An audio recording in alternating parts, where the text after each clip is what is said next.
Merhabalar, kanalıma hoş geldiniz sevgili dostlar. Bu videoda beraberce böyle kısa kollu hırka mı diyeyim, yelek mi diyeyim, şık bir parça örüyoruz.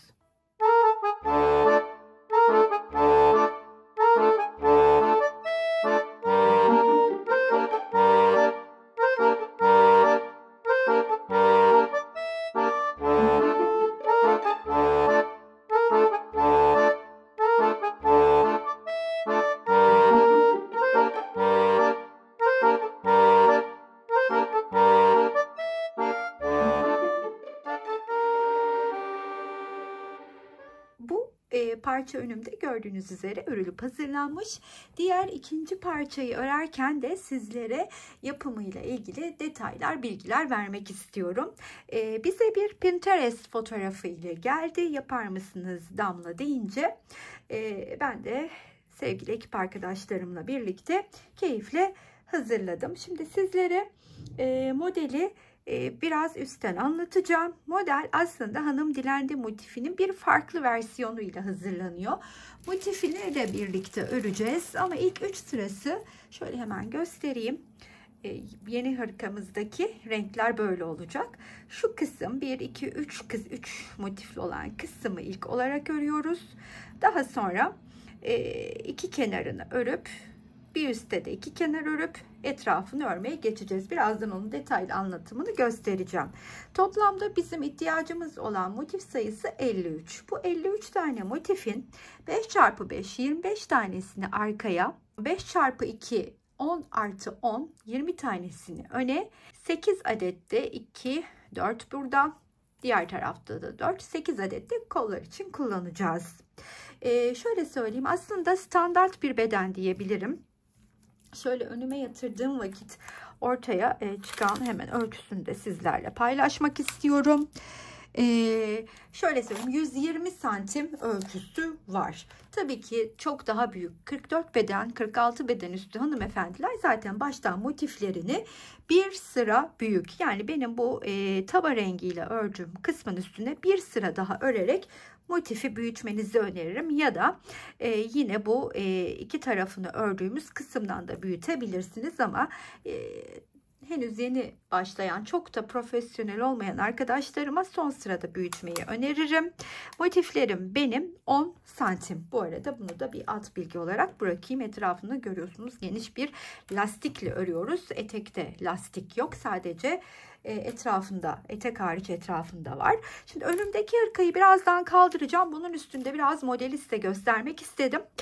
Ama bunun renklerini de belki sevip merak edebilirsiniz. İlk olarak şöyle lastiği ördüğüm ve birleştirmede kullandığım renkten bahsedeyim. Yarn Art cinsin 49'unu kullandım. Şimdi sırasıyla renkleri söylemeye başlayayım. Şurada görmüş olduğunuz tatlı bir mavi mevcut. Bakın şu dıştaki, şuradaki. O Nako Cotton Luxe'ün 975-86'sı. Hemen şurada bir koyu gri görüyorsunuz. Bakın şu. Alize 87. Kullandığım açık renk krem tonu Yarn Art'ın 03'ü. İçinde bir ton daha gri mevcut. Ve aralarda yine şöyle göstereyim hemen size. Şöyle bakın. Şöyle grileri, açık grileri de görüyorsunuz. Şurada kullandığım Yarn Art'ın 80'i. Antrasitim yine Yarn Art cinsin 28'i. O şekilde bir de tabii şuradaki krem 5 tonum var. Koyu krem 5. Yarn Art cinsin 87'si. Sadece bu renkleri kullandım. Olmadı bu tonları hemen şuraya bir sevgili eşimden rica ederim. Bir pencerede size renk kodlarını bıraksın bu hırka için. Şimdi bu hırkada modeli size gösterdim. Bitmiş halini, çok da iyi oldu. Elimde olduğu için bazen her zaman böyle olamayabiliyor. Arkasını da göstereyim. Buradaki en önemli detaylardan biri, bilmiyorum dikkat ettiniz mi? Bu hırkada motiflerim hep aynı yöne bakıyor. Bakın çok dikkat ediyorum. Hani şunu şöyle koyduğumda ne demek istediğimi anlayacaksınız. Şu üçlü kısım yukarıda, bakın burada aşağıda kalıyor. Şimdi birazdan yapacağım hırkada farklı bir teknik uygulayacağım. Atıyorum buradakiler böyle bu tarafa doğru bakarken üçlüsü, buradakileri bu tarafa doğru tutacağım. Yani burada bir aynı yöne bakan hep simetri varken burada bir asimetri yaratacağım. Bu da zevkinize bağlı. Karışık da yapabilir misiniz? Tabii karışık da yapabilirsiniz ama bu görüntü yani bir matematiğe bağlı kalarak birleştirmek, sağ köşeye üçlüyü yerleştirmek. Burada da yine sağ köşede, birazdan dediğim gibi sol köşeye yerleştireceğim. Bir asimetri ile birlikte gitmek güzel oluyor. Bunun da altını çizmek isterim.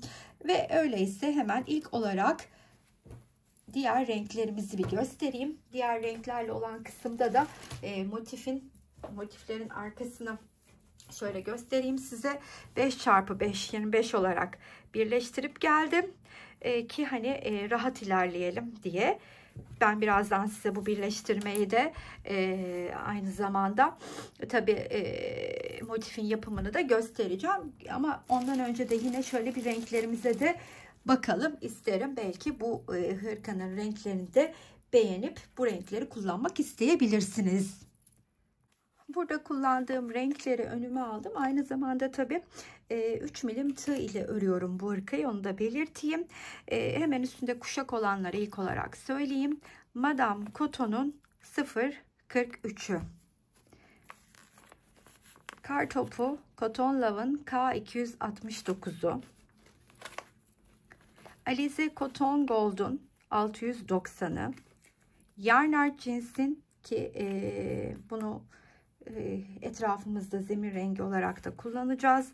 05'i. Yarnart Jeans'in 87'si. Alize Cotton Gold'un 36'sı tabası, 36 tabası. Bunları da bir şekilde buraya not olarak eklemeye çalışacağım. Motifin yapımına başlayalım. Motifimizin ilk 3 sırası bildiğimiz klasik hanım dilendi babaanne karesi motifi dediklerimizden, ama yine de birlikte başlayalım istedim. Ben sihirli halka içine çalışmaya başlıyorum. Dediğim gibi tığım 3 milim. Hemen buradan ilmeğimi çıkarttıktan sonra bir zincir çekip ben şu şekilde yükseliyorum. Bakın, ilmeğimi yükselttim, tığımın üstüne aldım, hemen geldim, sihirli halkanın içinden dibine battım, ilmeğimi çıkarttım ve bu tığımdaki ilmekle bu çıkarttığım ilmeğin arkasından dolandırıp böylelikle ilk yalancı trabzanımı örmüş oldum. Daha sonra yanına 2 tane daha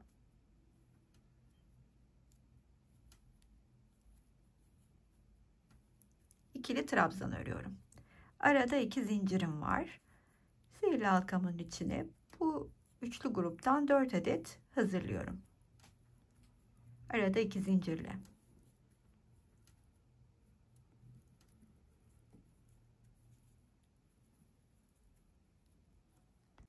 Dördüncüyü de ördükten sonra sihirli halkamın ortasını sıkıştırarak kapatıyorum. Burada 2 tane zincirimi çekip şöyle göstereyim. İlk örmüş olduğum yalancı trabzanımın tepesine batıyorum. Bu arada bu ilmeği de tığımın üstüne alıp ilmeğimi yeniden çıkartıyorum. Tığımdaki ilmekten de geçirdikten sonra şöyle güzelce kitleyerek yükseltiyorum. Her sırada farklı bir renk kullanarak ilerleyeceğim. Bu modelde 6 renk, 6 sıralı bir motif. Daha sonra daha ince bir tığla bu işlemi yaparsanız gizlemeniz de kolay olur. İlk olarak şu 2 tane ipi yukarıda yeniden büzüştürme yaptırtmadan, alt tarafı bozmadan arkaya alarak kilitliyorum ve ilmeklerin içinden de gizlemeye başlayalım. Gizlerken bakın, iç ilmeklerden, yani şöyle söyleyeyim, şu V'lerin ön yüzün arka tarafına bakanından sadece batıp aralarından 1-2 tur şöyle çıkartıyorum. Siz tabi dilediğiniz şekilde de gizleyebilirsiniz, elinizin alışık olduğu sistemde. Burada bu motifi hazır örerken birlikte göstermek istedim size de. Sonra şuradan itibaren artık yine ilmek içinden geçirerek arkadan alta doğru kaydırarak alıyorum. Daha sonra da alttaki ilmeklerin içinden geçirmeye başlıyorum. şöyle bir tam tur attıracağım motifimin dibinden. Bu arada hiç çekiştirmiyorum ki formumun, yani böyle çekerek yapmıyorum ki motifimin formunu bozmamak adına. Bir tanesi kaldı. Şöyle bunu da böyle kaydırayım. Aynı işlemi bunun içinde yapacağım, geleceğim. İkinci rengime geçtiğimde de yine herhangi bir köşesinin içine batıp ilk olarak ilk üçlü grubumu örüyorum. Şunu da öne alacağım. Daha sonra tığımın üstüne ipimi alıyorum. Bu ipi de bağlarkenki oluşan arkadaki ipi de tığımın üstüne alıyorum. İkinci ikili trabzanım. Üçüncüyü örerken de bu ipi de yine tığımın üstüne alıyorum. Arada kaybettim. Bakınız. Bu köşenin ilk üçlüsü, arada zincirim yok. Diğer köşeye geliyorum. 1 2 3 2 zincir, 1 2 ve 3. Diğer köşe. Başladığım köşeye kadar bu şekilde devam edeceğim.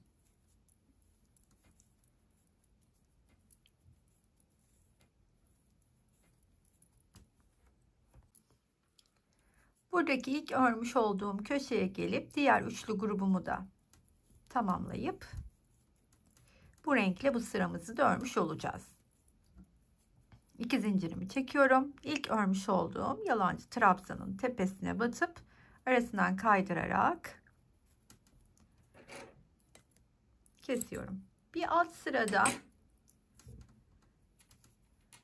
gizlediğim gibi yine aynı şekilde ince bir tığla burada da ipimi gizleyip diğer renge geçelim. Yeni rengimi de aldım. Şimdi 3. sıramı da oluşturuyorum. Bunun için yine ilk köşeye battım. İlk üçlü grubumu örüyorum. Burada benim yalancı trabzanla yükseldiğim yerlerde siz zincirle yükselebilirsiniz.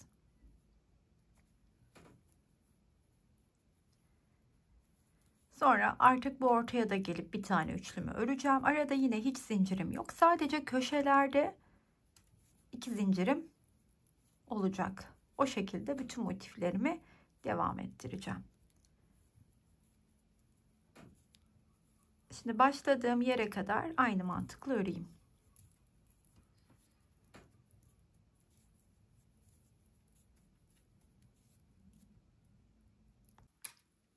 Son boşluğa geldim. Oradaki diğer üçlü grubumu da örüyorum.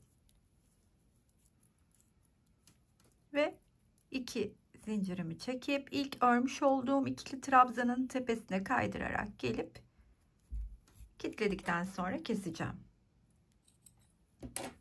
Şimdi artık 4. sıradan sonra bir tık farklı örmeye başlayacağız. Şimdi sıra 4. sırada ve sadece iki kenarını örerek devam edeceğiz. Bunun için de yine ben bir tane köşemi alıyorum ve 2 tane kenar örmeye başlayacağız. Hemen ilk köşenin içine bir tane grubumu örüyorum.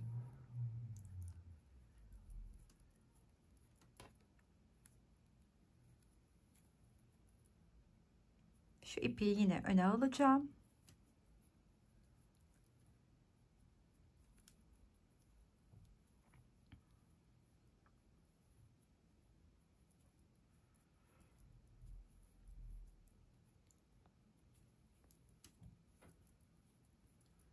Üç taneyi ördüm.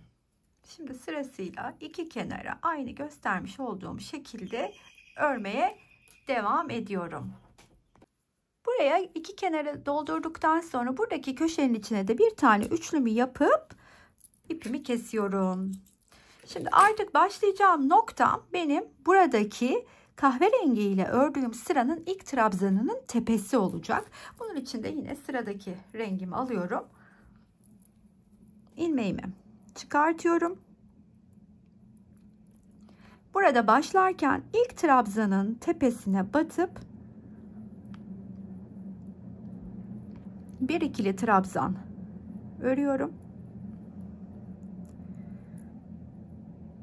Daha sonra buradaki boşluğa geliyorum. Bir ilmeğimi çıkarttıktan sonra şuradaki ipi de şu şekilde alayım öne doğru.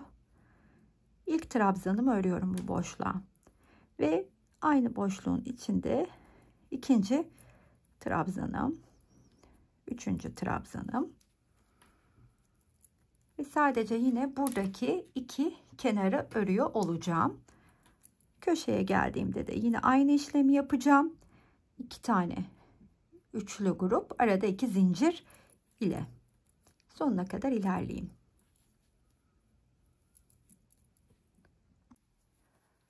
Burada da son kısma geldiğimde en son örmüş olduğum trabzanın tepesine batıyorum ve sadece bir tane ikili trabzanımı örüp bu renkle de işlemi tamamlamış oldum. Şimdi artık bütününe dönüp öreceğiz. Bunun için de şöyle göstereyim size. Bakın şöylece ne? Şuradaki iki renkle oluşan şu kısımlarda şu kısmı tam olarak göstermek isterim. Bakınız şöylece ne? Buraya köşe gibi davranıp tam olarak şu kısımdır, oraya grubu öreceğiz. Şimdi yaparken tam olarak nerelere batacağımızı size göstereceğim. Şöyle siz bakıp şuradan bir ekran görüntüsü alarak da takibini çok rahatlıkla yapabilirsiniz. Şöyle size tam olarak göstereyim. Motifimizin çevresini, son sırasını birlikte örmeye başlayalım. Şuradaki köşesine batıyorum. İlk üçlü grubumu örüyorum buraya.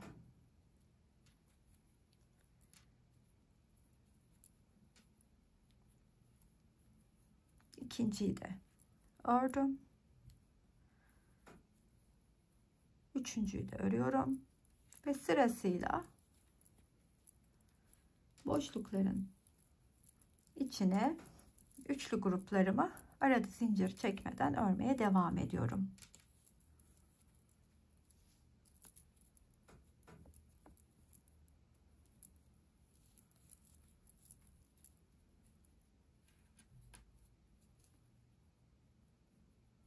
Şimdi şuraya bakın.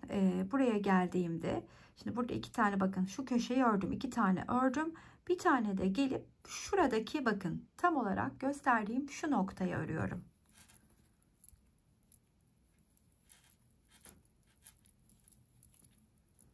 Daha sonra burada tek trabzanla oluşan bir alan var. O alanın içine geliyorum ve orada sanki köşedeymişim gibi önce 3 tane ikili trabzanımı örüyorum. Daha sonra 2 zincirimi çekiyorum. Yine aynı boşluğun içine 3 tane ikili trabzanımı örüyorum. Dönüşte boşlukların içine 3 tane ikili trabzanlarımı örmeye devam ediyorum.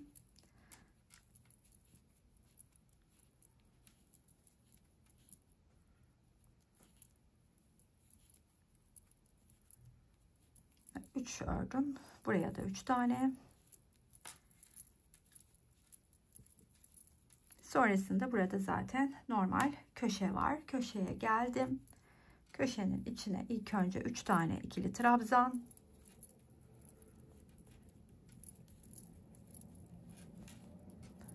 Arada 2 zincir.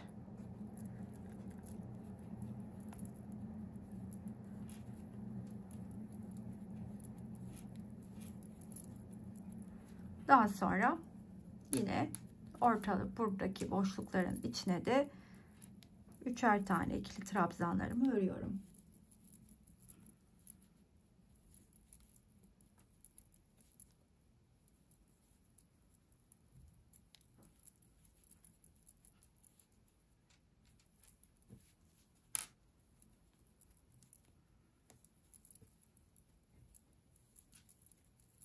Sonrasında yine burada benim bir trabzanla oluşturduğum alan vardı. O alana da aynı köşedeki yaptığım çalışmayı yapıyorum. 3 tane ikili trabzan, arada 2 zincir, yine aynı boşluğun içine 3 tane ikili trabzan. Sonrasında şuradaki yine boşluğa geliyorum. 3 tane o boşluğun içine ikili trabzanlarımı örüyorum ve bundan sonra başladığım noktaya kadar devam edeceğim. Burada ilk başladığım boşluğa geldiğimde de oranın diğer üçlü grubunu örüyorum ikili trabzanla. Arada 2 zincir. İlk örmüş olduğum trabzanın tepesine batıyorum kaydırarak. Kilitledikten sonra motifimizi tamamlamış oldum. Şimdi benim bu boydaki bir hırka yelek için, hırka yelek diyeyim, bu motiflerden 53 tane ihtiyacım var. 53 tane motifi yaptıktan sonra birleşme kısmına geçelim. Arkayı 5x5 25 motifle birleştirdim.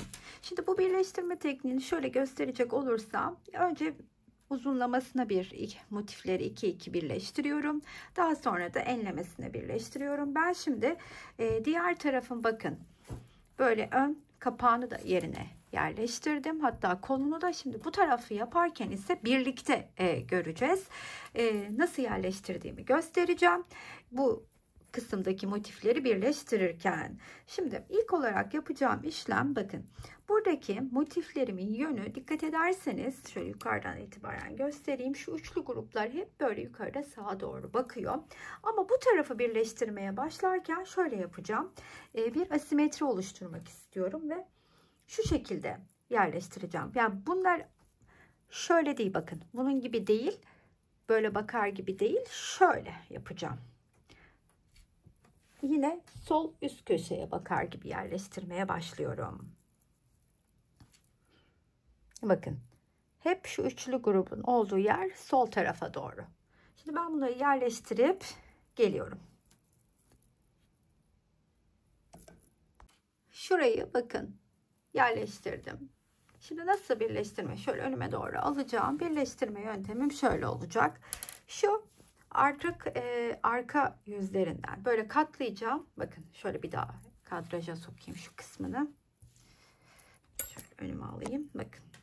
Şimdi bunu alırken öncelikle birleştirme rengimi alıyorum.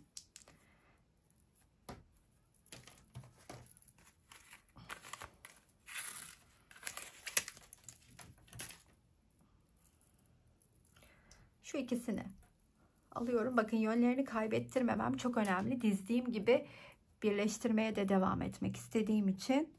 Şimdi şöyle tuttum. Bakın. Şöyle tuttum. İlmeğimi çıkartayım.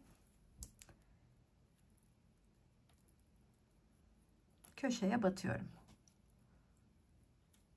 Hemen bir sık iğne örüyorum ve buradan da batıp buradan da batıp bu şekilde sık iğnemi örüyorum.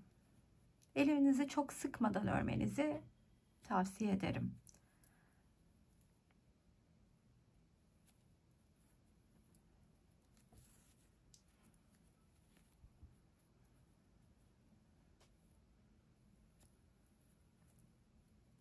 İlmeklerin, bakın, her iki V'nin üste alacak şekilde batıp çıkıyorum. Hem buna hem buna batıp birlikte örüyorum bu şekilde. Bu sıranın sonuna kadar bu şekilde birleşelim.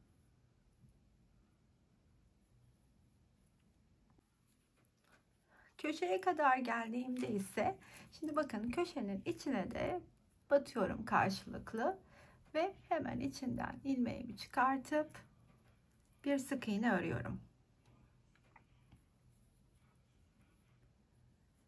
Bir zincir çekiyorum ve hemen şuradan 2 tane, bakın şu 2 tane motifi de alırken şöyle üst üste koyuyorum. Ters yüzleri dışa bakarken alıyorum ve aynı yönde almaya dikkat ediyorum. Ve hemen onların köşesine de batıp bir sık iğne örüyorum. Daha sonra yine trabzanlarımın tepesine sık iğne örerek yukarıya doğru birleşmeye devam edeceğim.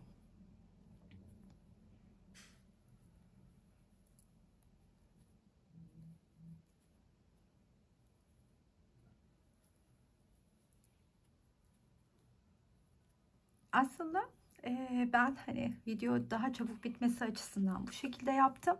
Normalde bunu upuzun tek bir parça olarak, bütün olarak birleştiriyoruz. Yani nasıl söyleyeyim size? Kol parçasını çıkartın, 8 adeti 53 motifti ya, biz burada 45 tane motifimizi, yani 9 çarpı 5 olarak 45 tane motifimizi yan yana koyup birleştiriyoruz. Bütün olarak birleştiriyoruz. En son bu en üst iki kısmı birleştirerek omuzları oluşturuyoruz. Ben video daha çabuk bitmesi açısından size bu kısmı gösterebilmek adına böyle yaptım, ama videonun sonuna doğru bir şablon üzerinde bütün halinde nasıl yapabileceğinizi de anlatmaya çalışacağım.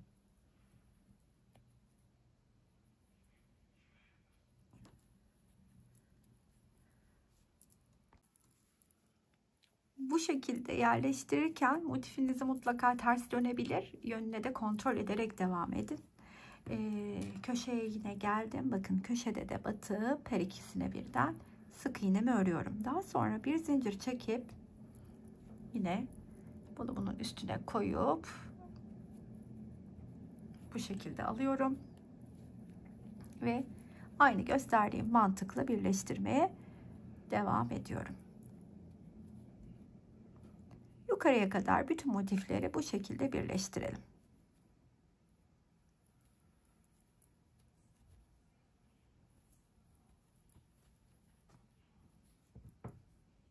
Bu şekilde yukarıya doğru birleştirdim. Bakın şimdi açıyorum hemen. Çünkü neden? Kapağı da yerine yerleştireceğim. Kapağı yerine yerleştirirken de şunu bakın, birleştirdiğim kısmı alıp hop böyle üstüne koyacağım. Bu yatay birleştirmesini, bunu buraya yerleştirdikten sonra, kapağı bedene yerleştirdikten sonra yapacağım buradaki tersten birleştirmeyi. Burada da tabii omuza birleşeceğiz, ama bakınız ben şimdi bunu baştan eğer bütün olarak yapıyor olsaydım nasıl yapacaktım? Şöyle yapacaktım. Hani video uzatmamak adına birleştirerek geldim dedim ya. Şimdi burada benim 4 motifim, yani kol 8 motifim hariç 45 tane motifim var. Yani 9 tane enine, 5 tane boyuna. Bunu şuraya bakın, burası benim kolu ayırdığım yer. Şu alt kısma kadar ilk önce uzunlamasına bir parçayı, sonra üstüne uzunlamasına diğer parçayı birleştirip daha sonra burada bir ayrım yapıyorum kol evim için. Çünkü burası benim arkam, burası önüm olacak. Katlayacağım ya burayı. Bakın. Kol evini orada ayırmak durumundayım. Daha sonra da bu arkadaki motifleri üste yatay ekleyip kol motiflerini, ya daha doğrusu ön kapak motiflerini de ekledikten sonra üstten de birleştirerek parçayı oluşturuyorum. Bakınız burada kol evimde oluşmuş oluyor bu arada tabii.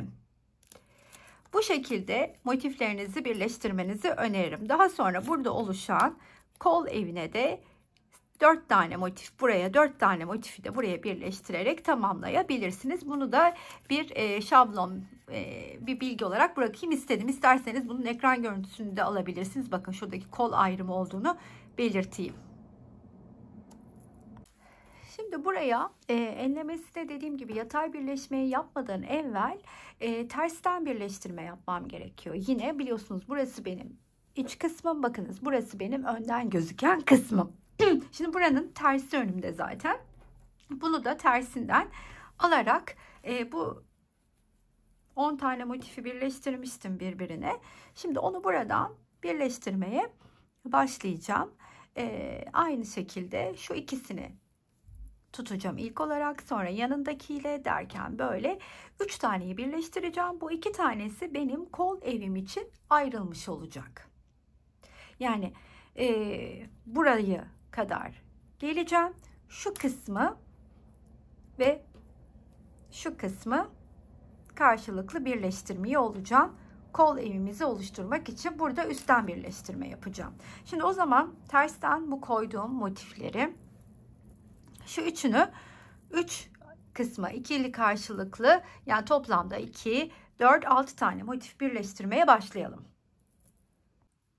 Buradan hemen şöyle 2 motifi aldım karşılıklı. Köşesinden battım. Ve birleştirmeye başladım.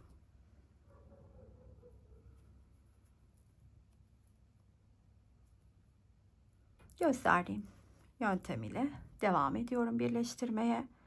Karşılıklı batıp aynı anda 2 motifi sık iğne örüyorum.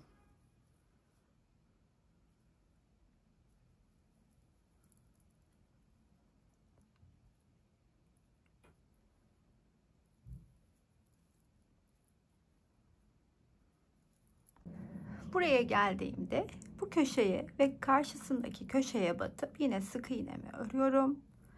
Bir zincir çekiyorum ve şu ikisini alıp yine burada bunun köşesine ve bunun köşesine de batıp sık iğnelerimi örmeye devam ediyorum. Bunu ve bir üstündeki motifi bu şekilde örmeye devam edelim.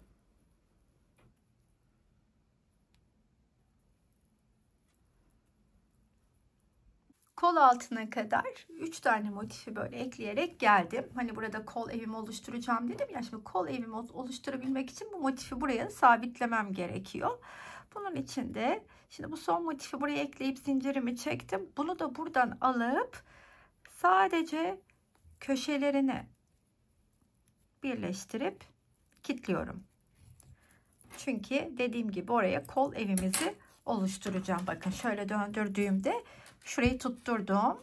Şimdi burayla buraya birleştirdiğimde otomatik olarak kol, bakınız şurada kol evimiz oluşacak. Şimdi bu birleşmeyi de yaptıktan sonra sırada artık bu üstten, ben yine bunu tersini çeviriyorum. Şöyle ters çevireceğim ki birleşmeler hep tersten olacağı için ilk bu en üstteki birleşmeyi yapacağım. Buraya kadar üstü birleştireceğim. Böylelikle omuz oluştuğu için kol evimiz de daha rahat ortaya çıkacak. Aynı gösterdiğim şekilde birleştiriyorum. Tabi bu bir alt birleşmeye geldiğimde bunu ayrıyetten birleştireceğim. Şu kısmı hiçbir yerle birleşmeden. Çünkü bu iki motif kol evimdeki motif. Daha sonraları ise bu şekilde artık hepsini enlemesine birleşme yapıp tamamlamış olacağız ve kolun yapımına birlikte geçeceğiz. Buradan hemen önüme alıyorum. Bu omuzdakileri birleştirmeye başlıyorum karşılıklı. Tersindeyiz motiflerin, unutmayın. Hemen batıyorum. Göstermiş olduğum gibi hiçbir farkı yok. Üstteki iki omuzu birleştiriyorum.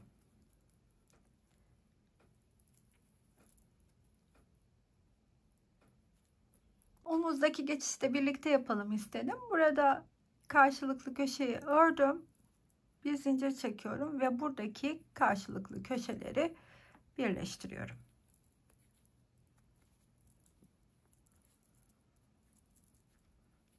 Daha sonra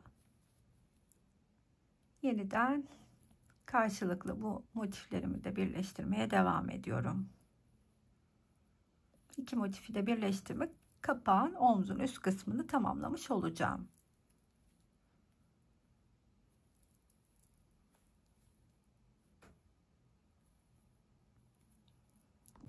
Şimdi buradan bu iki tane motifimizi de birleştirip artık şöyle söyleyeyim, burayı kol evini burayı da birleştirince tam olarak zaten oluşturmuş olacağız. Burayı da birleştirirken şuradan hemen başlıyorum. Şuradan ilmeğimi çıkartıyorum. Yine köşelerden şu şekilde batıp karşılıklı sık iğnemi örüyorum.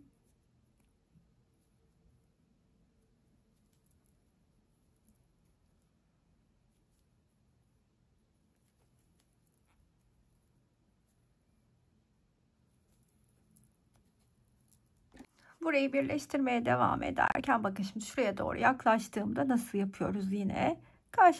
Karşılıklı birleştirmelerimize denk gelen trabzanları örerek devam ediyorum. Şimdi bakın bu benim sonuncu. Daha sonra şuradaki köşeye de batıyorum. Her ikisine ilmeğimi çıkartıp burada bir de zincirimi çekiyorum. Buradaki köşeye atlıyorum. Daha sonra yine trabzanların tepelerine batarak sık iğnelerimi örmeye devam ediyorum. İşte bütün yatay birleşmelerimi de aşağı kadar bu şekilde yapacağım ve tamamlayacağım.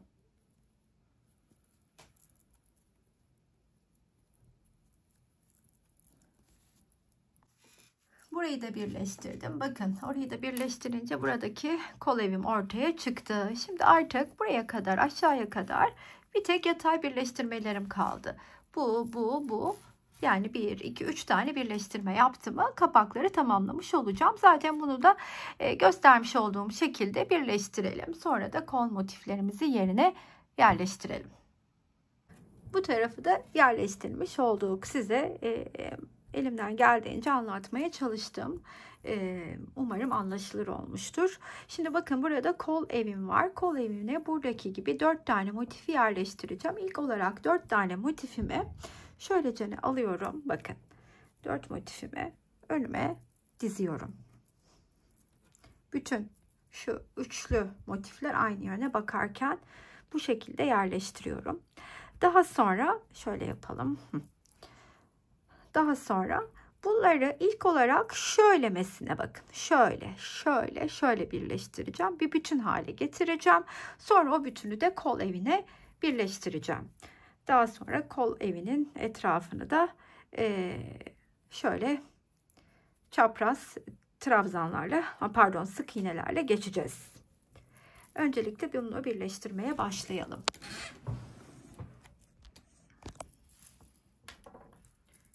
Hemen 2 tane motifi alıyorum. Şöyle açtığımda şu şekilde olmasını istediğim için bunun üstüne böyle alıyorum ve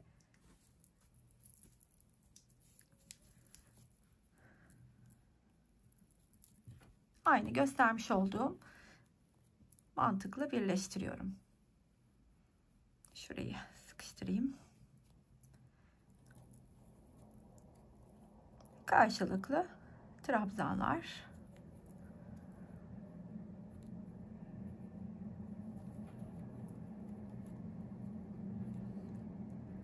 Sonuna kadar ilerleyelim. Bu iki motifi birleştirirken bakın sonuna kadar geldim. Son köşeye de battım. Sık iğnemi ördüm. Kilitledim. İpimi kesiyorum. Şimdi hemen diğer sıradaki motifi alacağım. Bunun üstüne ekleyeceğim. Böyle açtığımda böyle olması için böyle tutuyorum. Ya da işte atıyorum buradaysa bakın yine şöyle tutup bunu böyle birleştireceğim. Açtığımda aynı hizada olmaları için. Sıra bunda birleştirmede böyle 4 motifi birleştirelim. Bu motifimizi de bu şekilde 4 motifi yerleştirdim. Şimdi bunu böyle katlayacağım. Bu kol evine yerleşecek olan motif. Bakın kol evim de burada ama yine birleşme işlemini tersten yapacağım için bu hırkamın da tersini, parçamın da tersini alıyorum önüme. Ve hemen birleşeceğim yere yerleştiriyorum. Şöylece buradan birleşmeye başlayacağız. Sonra döneceğiz. Buradan da birleşmeye başlayıp burada bitireceğiz. Tam olarak şimdi kol altından beraberce birleşmesine başlayalım. İlmeğimi çıkartıyorum. Daha sonra bu köşeye batıyorum ve kol evine karşıda birleşeceğim. Bakın şu köşeye de batıyorum. Bu karşıdaki motifin içine. Ve sık iğnemi örüyorum. Daha sonra buradaki ilk trabzan ve karşı motifteki ilk trabzanın tepesine de batıyorum. Aynı göstermiş olduğum sistemi kullanarak 4 motifi kol evindeki 4 motif ile birleştiriyorum.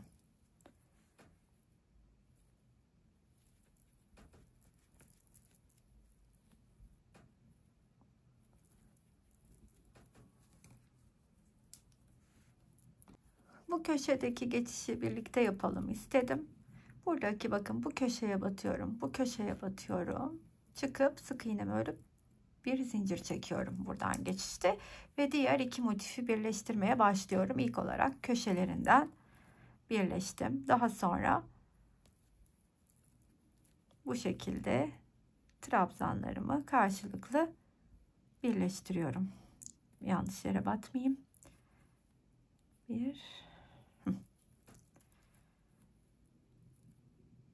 Başladığım noktaya kadar da bu mantıkla devam edeceğim.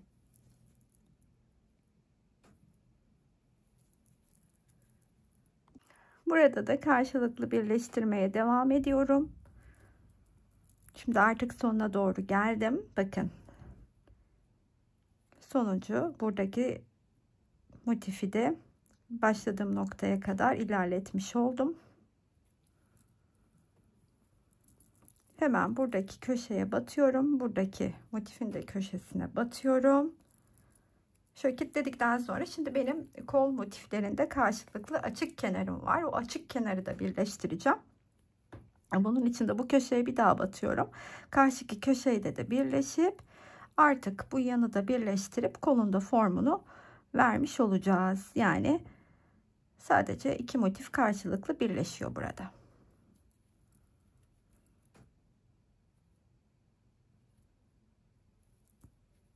Şöyle geniş açıdan da göstermem gerekirse yerleştirdik. Buradan ilerliyorum. Buraya da geldiğimde hemen bu köşeye de geldim. Bakın kol aşağı doğru indim ve kitleyip tamamlamış oldum. Yani birleştirmiş oldum. Şimdi ön yüzünü çevirip burada kol ağzındaki diğer kol ağzında yapmış olduğum işlemi uygulayacağım. Nasıl yaptığımı göstermek istiyorum size de şu kısımdaki örgüyü. Ön yüzünü çevirdim. Şimdi burada hemen size nasıl etrafını geçtiğimi göstermek istiyorum. İlk olarak sık iğne örmeye başlayacağım. İlk bir tane. Daha sonra ise sık iğnelerimi örerken ilk önce bir önceki ördüğümün dıştaki dişine batıp yana gelip tekrardan bunun dıştaki dişine batıyorum.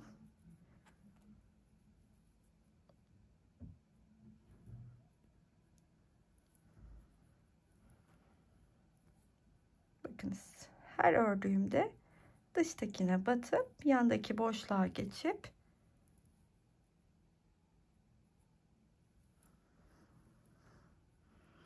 bu şekilde sık iğnemi örüyorum. Bakın buraya batıyorum, sonra buraya batıyorum, buna batıyorum, buna batıyorum. Başladığım noktaya kadar da böylelikle ilerleyeceğim. Artık son kısımdayım. Birlikte tamamlayalım istedim. Bakınız şimdi yine aynı şekilde örmeye devam ediyorum. Köşeye de geldim. Burayı da ördüm. Şimdi burada ilk örmüş olduğum sık iğnenin tepesine batıp kaydırarak geliyorum. Sonra da kitleyip kesiyorum. Kolun ağzını tamamlamış oldum. Şimdi hırkamın etrafını biliyorsunuz kalın bir lastik öreceğim. Bu lastiği de şöyle göstermem gerekirse bitmiş olan hırkada gözünüzün önünde canlandırmak daha kolay olacak. Şimdi şöyle hatta yanda döndüreyim. Şöyle de çok daha rahat anlayacaksınız. Şöyle dönüp böyle, yani bir tersten, bir düzden, bir önden, bir arkadan öreceğiz. Etek yok ama tamamladıktan sonra lastiği, bu kolun ağzını örmüş olduğumu, bu hırkamın lastik de dahil olmak üzere tüm çevresine bir tur olarak geçeceğim. Şimdi ben burada kaç sıra ördüm? 1, 2, 3, 4, 5, 6, 7, 8, 9, 10, 11, 12 sıra lastiğimi ördüm. Kalın bir lastik, çünkü aslında bu modelin bütün olayı lastiğinde. Lastiğini birlikte örmeye başlayacağız ama şu arkadaki kısım toplama yapmasın, daha bir düzgün, nasıl anlatayım? Lastik bir miktar toplama yapar. Toplamayı önlemek, yukarıya çekmesini engelleyebilmek adına, ki bu model aslında üste giyildiğinde bir miktar şöyle de durması gerekiyor. Bunu da belirteyim. Bu bize gelen fotoğrafta mankenin üstünde duruş şekli de böyleydi. Bir tık yukarıya doğru, şal hırka gibi yukarıya doğru çekmesi de gerekiyor. Ama çok fazla çekmemesi adına burada belli noktalarda arttırma yaptık. Şimdi bu hangi noktalar olduğunu ben üstüne işaretleyerek göstereceğim ki siz de daha kolay o kısmı anlayabilin. Nerelerde arttırma yapacağız diye. Şimdi ben buraya bir beyaz iple arttırma yapacağım yeri işaretledim. Bir de burada mercanla işaretlediğim yer var. Şöyle yaklaştırıyorum görmeniz açısından. Beyaz iple bakın bağlama yaptığım yer şu kesiştikleri noktadaki aslında köşe. Beyaz iple işaretlediğim yere 3 tane trabzan öreceğim. İlk turda trabzan örüyoruz ya, ilk tur trabzan sıramız. Burada 3 tane. Buraya geldiğimde de bu kısmı mercanla işaretlediğim yere ise 2 tane öreceğim. Tekrardan buraya geleceğim. Bakın işaretlediğim yerler duruyor. Buraya da 2 tane, buraya 3 tane ve tam olarak şu orta yerde de 2 tane trabzan örerek arttırma yapacağım. Bunu belirtmek isterim. Oralara geldiğimde nasıl yaptığımı da size ayrıyetten göstermek istiyorum. Şimdi etrafının trabzanına başlayalım. Lastiği şu köşeden başlıyorum. Bakın etek ucundayım. Şu köşeden başlıyorum. Böyle dönüp geliyorum buraya. Buradan geri dönüp buraya geliyorum. Bu şekilde devam edeceğim. Şöyle hemen tığımın üstüne ipimi aldım. Şu köşeye geldim ve bu köşeye 2 tane ikili trabzan örüyorum. Tığın üstüne yine ipimi aldım. Yine bu köşeye geldim. 2 tane ikili trabzanımı ördüm. Trabzanların da tepesine ikili trabzanlarımı örerek aslında lastiğimin ilk sırasına böylelikle başlamış oluyorum.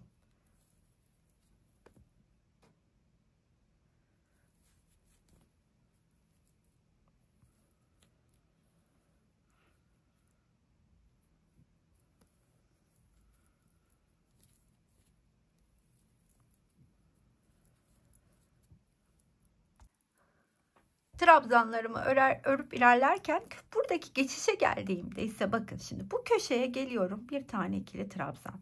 Aynı köşenin içine bir tane daha ikili trabzan örüyorum ve daha sonra buradaki köşeye gelip 2 tane daha ikili trabzanımı örüyorum. Buradaki geçişi de bu şekilde yapacağım. Yani enseye kadar ilerleme şeklimi size göstermiş oldum. Enseye geldiğimde iplik bağlayarak sizlere belirttiğim noktayı birlikte geçelim.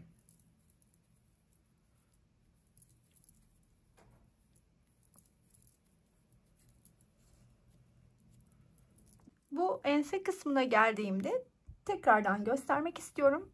Şu beyazla işaretlediğim yer, isterseniz şuradan bir ekran görüntüsü alabilirsiniz. Bakın. Beyazla işaretlediğim yer, ay burayı çözüyorum.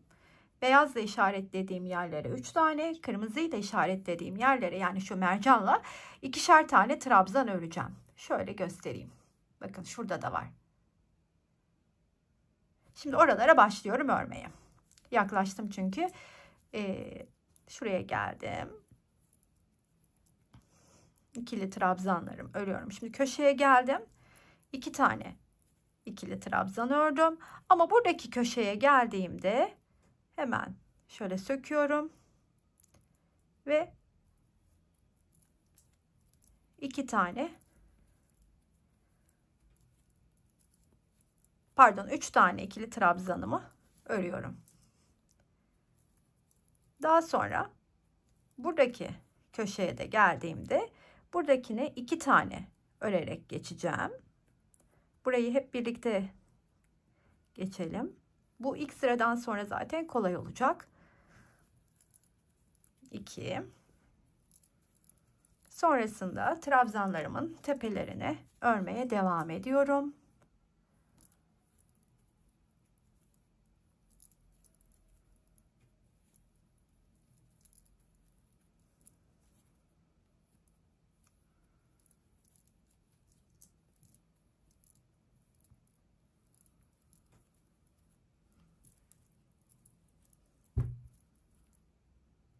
Şimdi bu işaretlediğim yere yaklaştım. Bunu buradan söküyorum. 2 tane arttırma yapacağım. Şu trabzanın tepesine. Aynı yere battım. Sonra devam ediyorum. Şimdi bunu tekrardan söküyorum. 2 tane arttırım bunun, yani buradaki grubun, üçlü grubun bir baştaki trabzanına, bir sondaki trabzanına 2 tane arttırma yaptım. Daha sonra örmeye devam ediyorum şu ayırdığım yerlere kadar. Burada 2 tane arttırım yapacağım yerdeyim yine.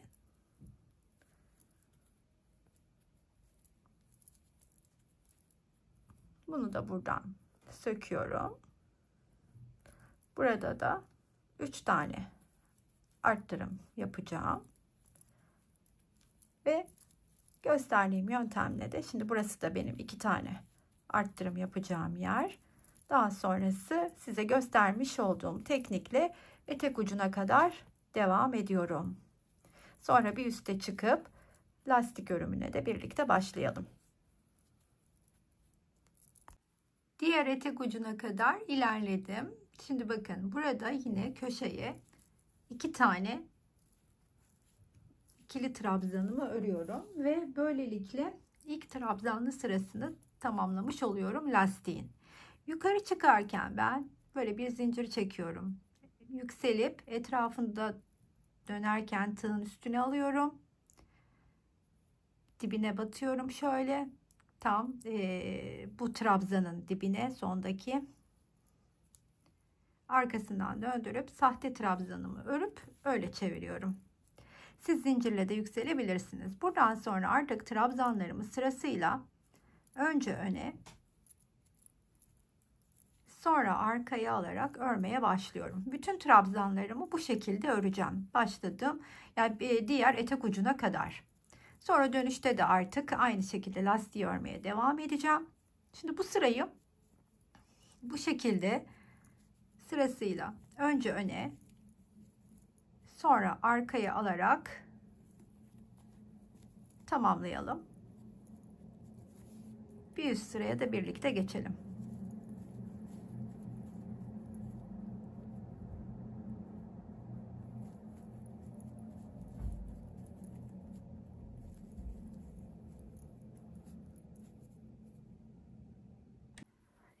İkinci sıramın da sonuna yaklaşıyorum. Beraber yine ilerleyelim istedim. Bitişi ve bir üste çıkışını.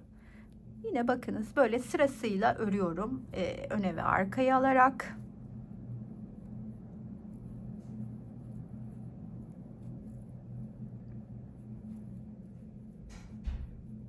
Buradaki sıra önde. Sondakinin sırası gelince de tığımın üstüne ipimi alıyorum. Onun üstüne batıp bir ikili trabzan örüyorum ve hemen bir zincir çekip yükseliyorum. Tığımın üstüne alıyorum ve bakın burada dibine batıp yalancı trabzanımı örüp diğer tarafını döndürüp artık bana görüntüde görünen arkadakini arkadan, öndekini önden alarak ilerlemek düşüyor. Bakınız. Bütün bir sırayı da bu şekilde devam ettireceğim. Artık istediğiniz kalınlıkta bu mantıkla devam ettirerek örebilirsiniz. Ben de diğerinde 12 sıra örmüştük. Bunda da duruşuna göre sıra sayısını değerlendireceğim. Bu lastiği tamamlayalım. Etrafını örmeye geçelim son sırasına. 12 sıra olarak lastiğimi tamamladım. Şimdi son sırayı öreceğim. Bu son sırada da bütün hırkamın etrafını kol etrafında uyguladığımız sık iğne tekniğiyle geçeceğim. Şimdi burada bir zincir çekiyorum ve hemen ön yüzünü döndürüyorum ve bulunduğum trabzanın tepesine bir sık iğne örüyorum. İlk bir sık iğne örerek başlıyorum. Daha sonra ise bakın aynı kolda yaptığım gibi şu iki tanenin sondakine, sol tarafındakine batıyorum ve sıradaki trabzanın tepesine de batıp üçünü bir örüyorum. Daha sonra en soldaki dişe batıyorum. Trabzanın tepesine batıyorum. Üçünü bir örüyorum. Aynı mantıkla bütün trabzanların tepesine geçeceğim. Tam çevreyi dolaşacağım için burada başladığım noktaya kadar ilerleyeceğim. İlerlerken farklı noktalarda yaptığım işlemleri de sizinle tabii ki paylaşacağım. Benim dönüşte burası bitiş noktam. Her seferinde sondaki ilmeğe batıyorum. Trabzanın tepesine batıp tığımda topladığım 3 ilmeği birlikte örüyorum. Bu 1, bu sondaki 2, bu trabzanın tepesine battığım, çıkardığım ilmek ve tığdaki 3 ilmek. Batmayı unutmayalım. Öyleyse bu şekilde ilerliyorum.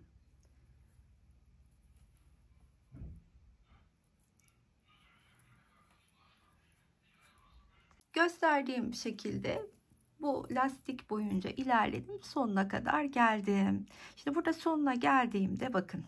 Hemen ne yapıyorum? Yine buradaki son ilmeğin içine battım. Buradaki son trabzanın da tepesine batıyorum. Ve bir sık iğnemi örüyorum. Daha sonra buradaki ilmeğin içine yine batıp bu köşeye geliyorum. Bir tane içine örüyorum. Sonra tekrardan bu ilmeği alıyorum. Yine buradaki boşluk içine geliyorum. Trabzan boşluğunun bir tane daha örüyorum. Daha sonra buradaki ilmeğin içine yine batıp burada artık şuradaki boşluğa batacağım. Muntazam bir şekilde ilerlemesini sağlayacak yerlere batarak devam ediyorum. Aynı sistemi, tekniği muntazam bir şekilde bakıyorum şöyle düzgün bir ilerlesin diye de önüme koydum. Şu kısmı bu şekilde örmeye başlıyorum yukarıya doğru. Battım, tekrardan buraya geldim. Dediğim gibi muntazam bir şekilde ilerlemesini sağlayacak noktalara batarak belli aralıklarla uygulayalım.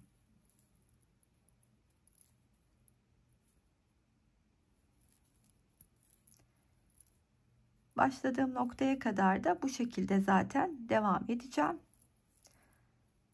Ve bitirmiş olacağım. Şimdi bu kısma gelene kadar burayı göstermek istediğim için aklınızda da hani takılı soru işareti kalmasın nasıl ilerlediğime dair.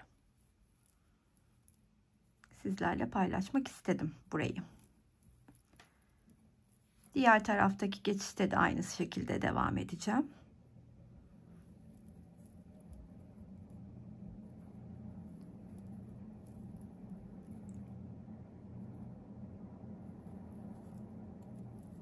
Şöyle elinizle de kontrol edebilirsiniz. Şimdi buradan battım. İlmeğimi gene bakın. Aynı boşluğun içine ördüm sık iğnemi. Tekrar buraya geldim. Hep son ilmeğe batarak devam ediyorum.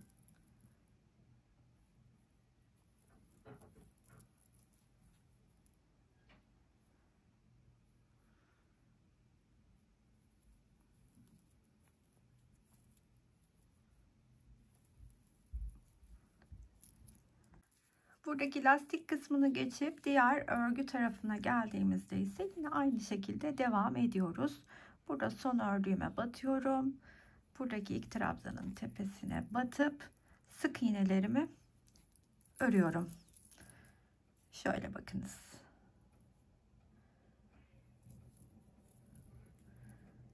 Diğer lastik kısmında da aynı buradaki yaptığım geçişi yapacağım ve bu şekilde etrafını tamamlayacağım. İpim burada katlanmış. Onu ben düzeltip aynı mantıkla devam ediyorum. Şimdi şuradaki geçişi de birlikte yaparız. Bu noktalardan geçerken de buradaki bu köşeye bir tane örüyorum. Bir tane de bu kesiştikleri orta yere batıp bir tane örüyorum. Sonrasında buradaki köşeye gelip buradaki köşeye de bir tane örüp artık başladığım noktaya kadar hiçbir farkı olmadan örmeye devam ediyorum.